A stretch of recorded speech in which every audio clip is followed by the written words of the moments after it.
Good evening, keyboard cowboys. Holy shit, I'm standing up. Just like a penis and a vagina, you need a card inside of a camera to make content, babies. It's like anglerfish. Big mama, small daddy. There's a guy in the window next door.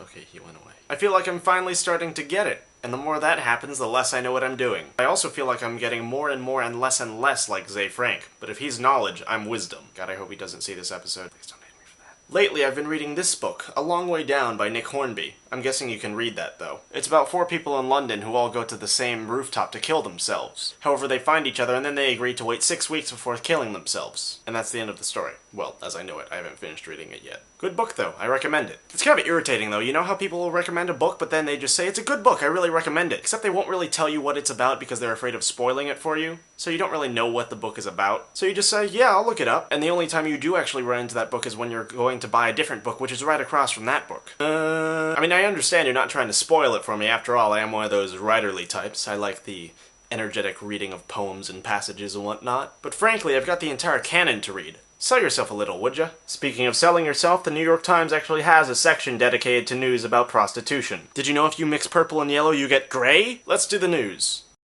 An evil moose. Or something.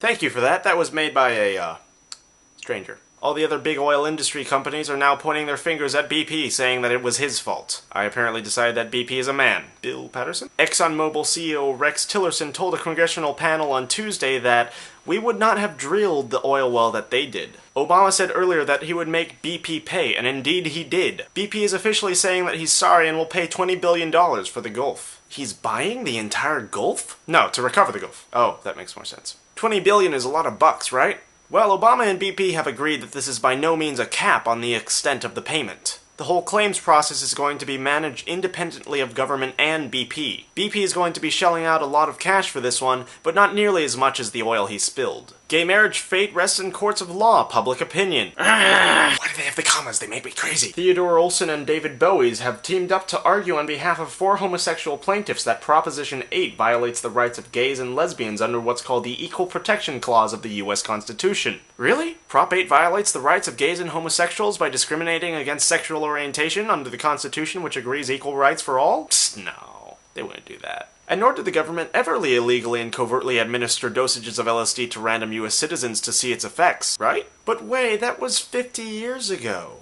We know what LSD does now. Oh, that's true. Well, we did let Bush institute Big Brother, and if the CIA could go around giving random people LSD without their knowledge or consent, I guess a little bit of discrimination against homosexuality now couldn't hurt, right? God bless America, and thank God for the separation of church and state. This is Way on The Great Adventure. Remember, don't hate the players, hate the game. Oh, by the way, don't forget about the live UStream show tomorrow morning at 11 a.m. PST. See you there.